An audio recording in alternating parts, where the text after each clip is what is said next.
So, hello everyone. Today we're going to talk to one of our clients, Alex, who's been battling mental illness and has come out to share with us his journey. So, we're going to typically touch on everything concerning his life and the journey that he's been through, the mental illness. Hello everyone. Welcome to our YouTube channel today. We're going to talk to one of our clients, Alex, who will be aware of the mental health illnesses. Welcome. So, Alex is going to share briefly with us about his journey, and we hope that those who are out there will get encouraged by his story. Welcome all. Alex, how are you? Fine, thank you. Okay, now you maybe you tell us from your school background and all up to where you are today. Did you start seeing these symptoms while still schooling, and how did it affect your primary, secondary, and maybe tertiary level? Okay. I can see some times when I had those changes, but you only realize yourself if you are primary school. That's too early to even get to know what is happening to you. I think for me, symptoms started to show around when I joined college. Yes. That is 2012. Okay. And I could identify areas or times when I was manic and times when I was depressed. So by the time I was in my third year, my third year coincided with a depression, which made me even to drop school, out of school. Okay. And I remember it was a dark period in my life. That year. That's when I was majorly depressed. Okay. And but as I said, I never thought it was such a big problem. Yeah. Or I thought as if it's just midlife crisis and just normal.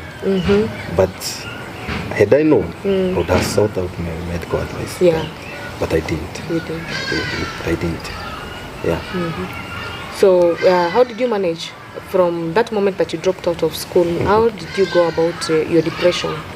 Did somebody take you through some medication, or it just resolved? It solved itself.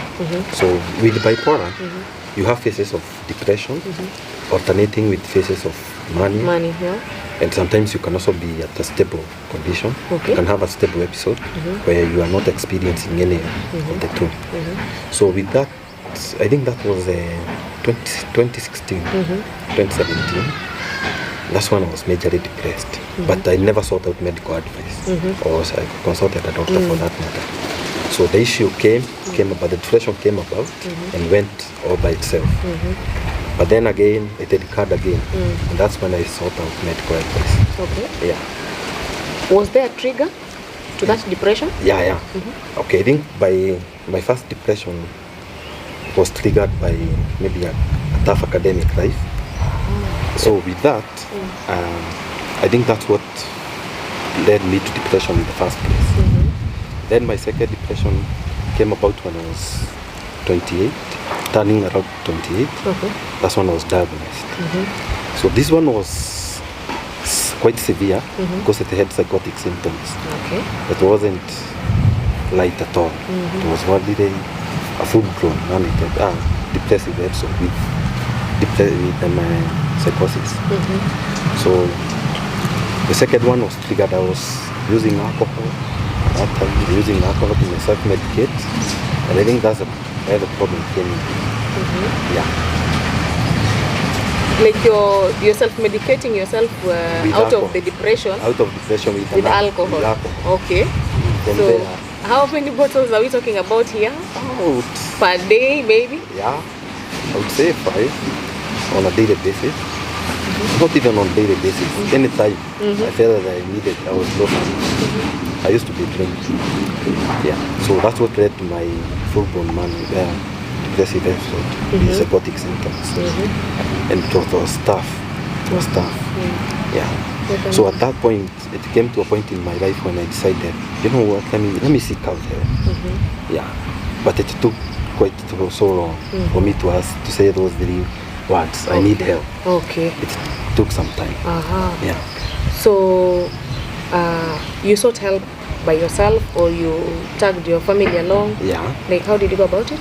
Okay, with me, I would say I'm very fortunate to have family members who are understanding. So I went to my uncle and I told him I need to see a psychiatrist, therapist. Okay. And he organized for me to see one. Okay.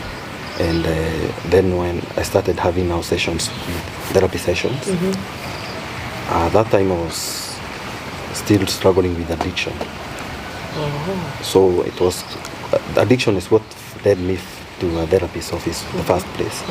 But later on we discovered it was not addiction only. It had something on it. Okay. That's how it led to my diagnosis. All right. So I approached my uncle. He was very helpful. He organized that for me, and I'm very thankful for him. For what he, my parents were very supportive when they heard that I had sought out medical advice, and they came in a big way. Okay. They financed everything, and at that point, I think those sessions were per week. I had sessions every week with my therapist, and that lasted for several months. And it's at the end of now the sessions that we discovered that I had bipolar. I went in now for a psychiatric examination. Okay. Yeah. So my parents were very supportive. They are to this very day, and they have been very supportive, so to speak. Okay. Yeah. That's nice. And maybe you tell us during your sessions with your therapist. Until you diagnosed, she diagnosed you with this mental illness. I am assuming it's a she because we have at some point discussed about your therapist and how she took care of you through the addiction period. Now, to what facility were you referred to? A psychiatric hospital, or they still did the psychiatric evaluation? So what happened is I think it was on my 9th episode therapy session that she requested this psychiatrist, Dr. Kendi. Okay. Proceed. So Dr. Kendi is one who diagnosed me. She came in on my 9th therapy session. We sat down, and it was giveaway right away because of pressured speech, which is one of the symptoms of bipolar disorder. Yeah. So I remember talking out through the session. Yeah. Not the way you're talking right now. Yeah. I was very talkative back then. So she diagnosed me immediately. Akajua my shida ni bipolar. Okay. Yeah, so it was a breaking news. Yeah. I don't want to say the way it is. Yeah, but I know it comes like a bombshell to you. Yeah, exactly. That being a psychiatric issue, you weren't expecting that. Exactly. I know it sounds like a blow. Having lived all my life very well, only now to be diagnosed at 28, it was quite a blow. Yeah. And I remember now I was affected by this diagnosis quite a lot. You know, as a parent, you never want to have your child having such issues. But there I was, right at the middle point. So it got to a place where she accepted it, and she was very supportive in terms of, at that time I wasn't working, so much of finances were from her, and I think she helped me, accept myself, because she accepted it herself, so I had to accept myself, though it took time.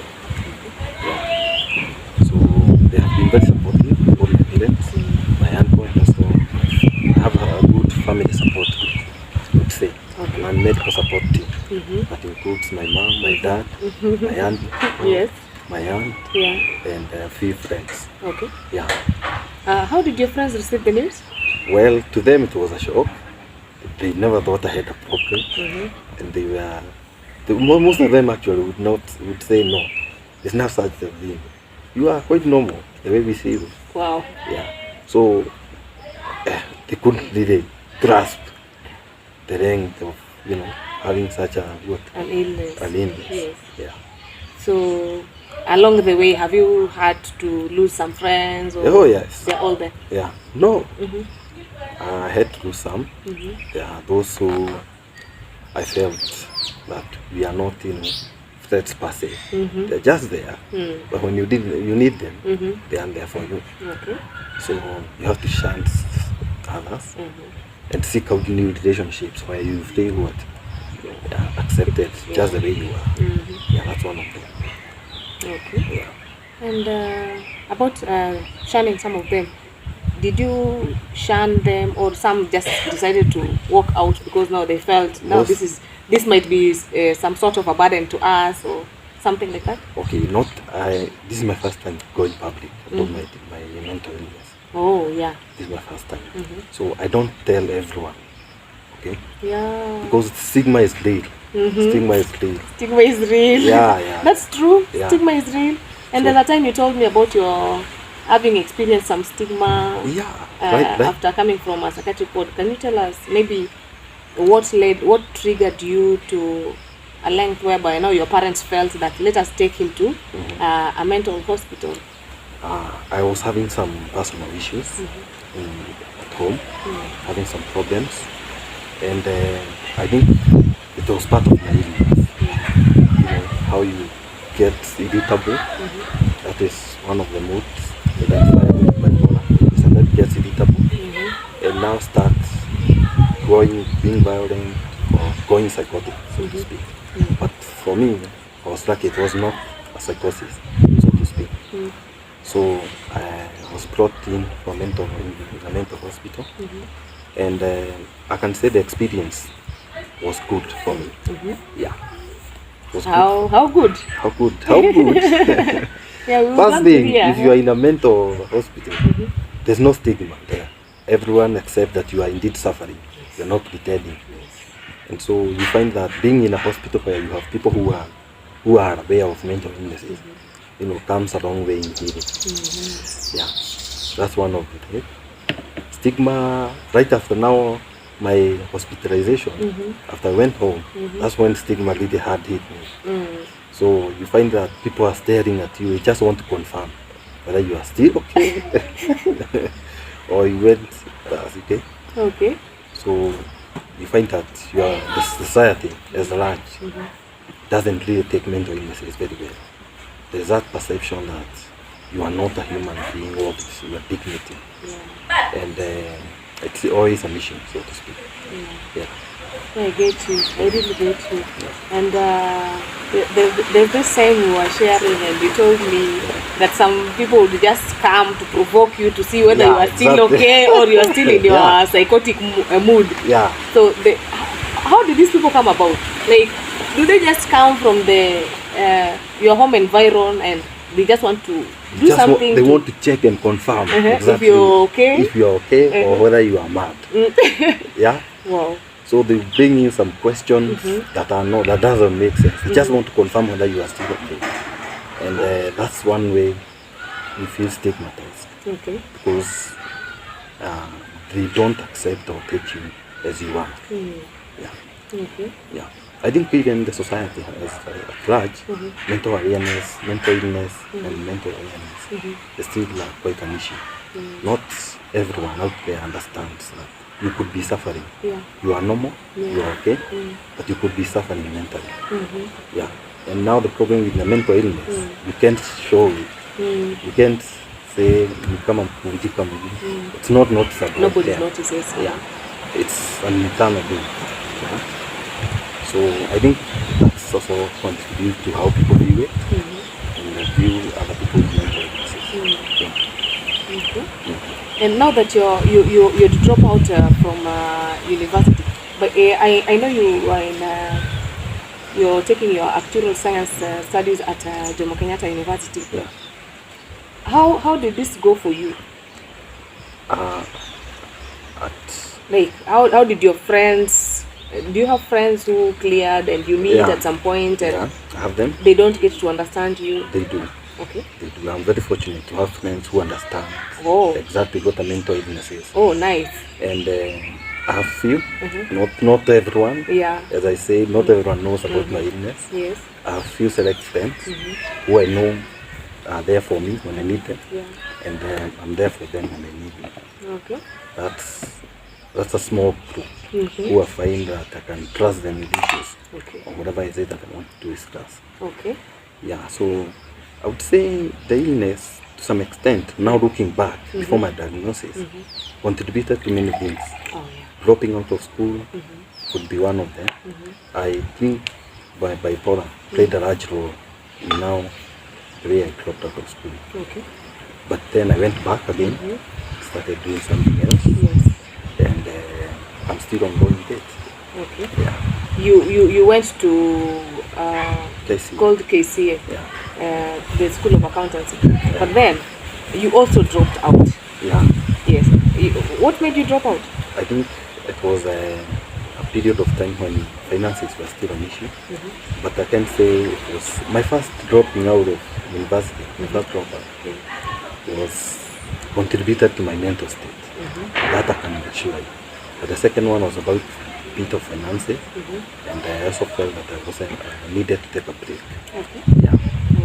Yeah. And while at the facility, the mental facility, you got to interact with people from different backgrounds, different upbringings, suffering different mental illnesses, and how did it come along for you in your healing process? I think they helped to know that I'm not alone. There are others who are still suffering from the same disease. Others have even other worse conditions than I am. Yeah. So I didn't felt at home in that mental hospital, so to speak. Yeah, because you could see people who are suffering the same as you are.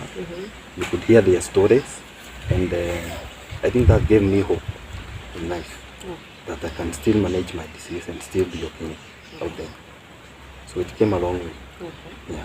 I'm happy to hear that, but again, why do you call it your disease? Like you're calling it, you're owning it like it's your own. Yeah. Why do you call it my disease? Okay, I'm more than bipolar. Yes. I have come to accept myself, and I've realized I'm more than my diagnosis. I'm an author, I'm a farmer, I do business, I'm friends to many people, and I can just be anyone in life that I want to be without now having a diagnosis limiting me. I'm more than my diagnosis, so to speak. But before? But before then, it was quite an issue. First, accept that you are mentally ill. Yes. Yeah. And you know, the thing with mental illness is you never get to that point where you feel I'm in. All the time you think you are okay. Yeah. So it takes others to see you and notice your symptoms. It tells you are not really going in the right direction. That's when you now realize. If you look back now at what you have been behaving, how you have been behaving, what you have been doing, that's when you identify now the patterns and see wenyewe, I didn't need to see medical advice. Don't you think it's an issue now when we come to the fact that mental health awareness is not so widely preached or spoken about by the stakeholders who are accorded the opportunity to speak about it? Do you think there's enough awareness created in regards to mental illnesses? I can say we have come a long way, but we still need to put more effort in educating the community out there about mental illnesses. We still need to make awareness. I think what we saw last year with the president signing the mental health bill, and also funding more research on the same. I think it will come a long way. Yeah, but initially in the society out there, mental illnesses are not much discussed. They are still highly stigmatized, and the perception is that if you are mad, then you are not a person, so to speak. Yeah, you don't belong. You don't belong, which is very wrong. Yeah, I think in terms of making awareness, we still have a long way to go as a society, so to speak. All right. Yeah. And also, maybe if you don't mind, I want you to tell us something about the kind of medications that you've been put through, how they are affecting you, but at the same time, are they helpful? Yeah, I would say they are helpful. in controlling and managing my disease. The thing with bipolar is that you don't have a specific medication. You have to work with your situation, your current situation, Yes. to understand it. Yes. You get to know if you are manic, you need to control now the mania. If you are depressed, you need some medication to lift you up from the depression. Yes. But also maintaining now a sober state.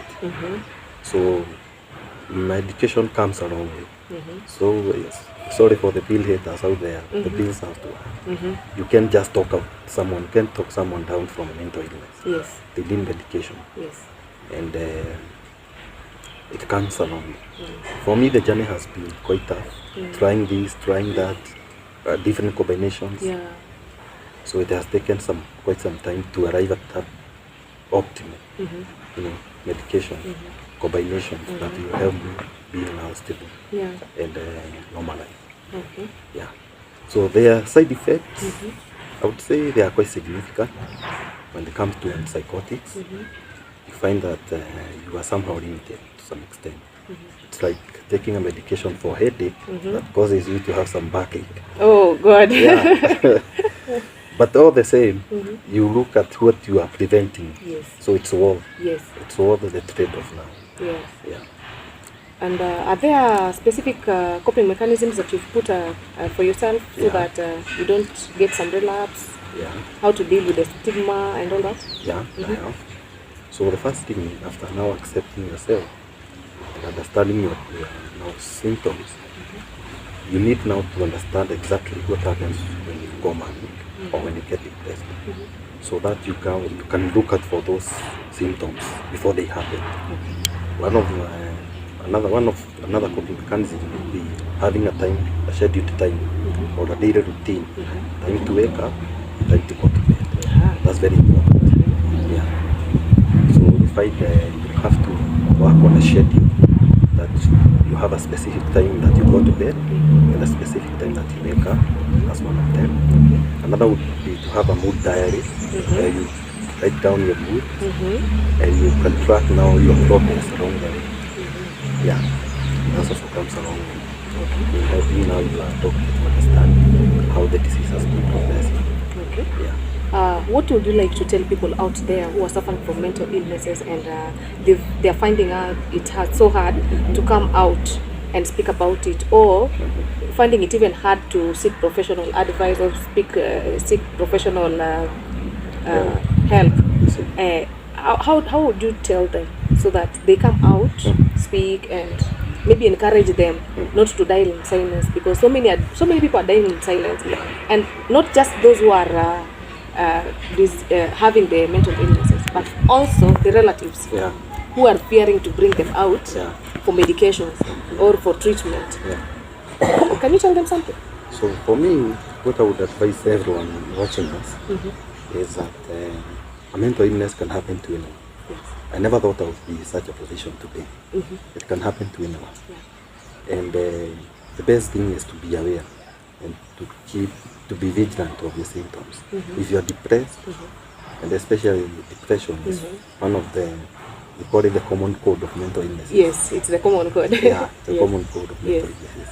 So I'd say depression, once you start feeling depressed, I think it's high time you seek medical advice, because it could be something bigger than that. It could be something more than what you are just feeling. So for those out there who have mental illnesses, who haven't still accepted it themselves, I would advise them to come out and speak out about their struggles. So you give hope to someone else out there. Or encourage them to come out and That's nice. You have something else you want to add? I'd say mental health and mental awareness, something that everybody needs to be aware of. Yes. Something that you need to know. You have to stay to look out for symptoms for such diseases, and also because they can happen to anyone. So you have to educate yourself, keep re-educating yourself about mental health and mental illnesses. Okay, one of the reasons that made Alex realize that he wasn't going right was self-medicating. Yeah. Alex, you said that before you were taken to the psychiatric for the psychiatric medications or professional medication and help, you were self-medicating with alcohol. How about you tell us about this routine, and who told you that alcohol was going to be helpful? Because So when it comes to alcohol, I used to self-medicate today because I didn't know how to seek out medical help. So I was really using what I had at that moment. And alcohol was what I was using to self-medicate. So it's been quite a journey now. I've been sober for many months, 15 months now. And I love the progress. That's what I can say. nice. Yeah. Thank you so much, Alex. Thanks for being with us, and I really appreciate you having to come on board and share out your story. And to many people out there who haven't got an opportunity to share their stories, kindly, if you don't want to share your story, please visit the psychiatric or mental health hospitals so that you get proper medical advice and you don't suffer in silence. Anyone can suffer mental illness from whatever age. It's not discriminative of social status or age. It's not limiting to anyone. So just come out, talk about it, and you'll get help, the help that you need. Yeah. And have a good day. Thank you for watching, and we really appreciate your support. Keep subscribing, keep watching, and spread the mental health awareness. Have a lovely moment. We're done. Yeah.